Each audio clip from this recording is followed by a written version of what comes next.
बोल सच्चा दरबार की डीजे अमित तिवारी अपहर।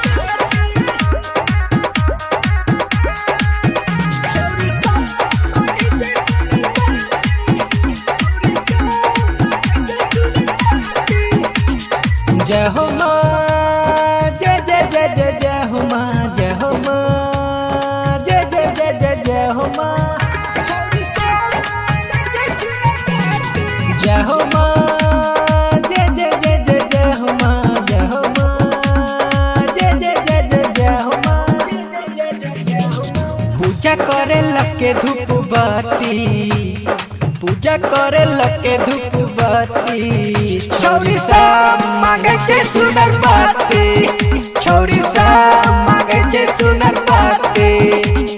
मैया के देखा के अगरबत्ती, मैया के देखा के अगरबत्ती, छौरी सा मांगे छे सुनर बाती, छौरी सा मांगे छे सुनर बाती।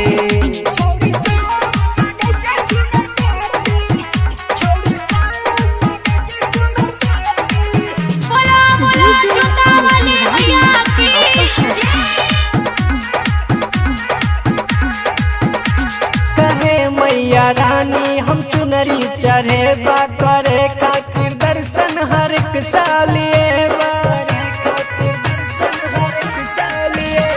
कहे मैया रानी हम चुनरी चढ़े बा करे खातिर दर्शन हर एक सालिए हाथ पर जला के घी बत्ती, हाथ पर जला के घी बत्ती, छौरी सा मांगे छे सुनर बाती, छौरी सा मांगे छे सुनर बाती।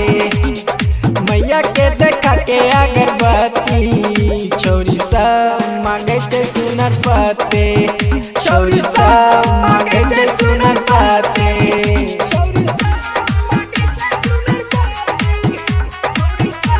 बोल सच्चा दरबार की डीजे अमित तिवारी अपहर।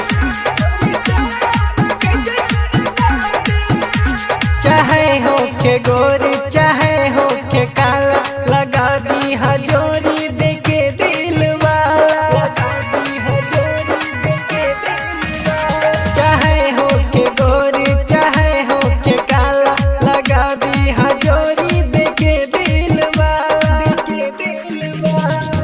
बनल छै सब आई साथी, बनल छै सब आई साथी, छौरी सा मांगे छे सुनर बाती, छौरी सा मांगे छे सुनर बाती। मैया के देखा के अगरबत्ती, छौरी सा मांगे छे सुनर बाती, छौरी सा मांगे छे सुनर बाती।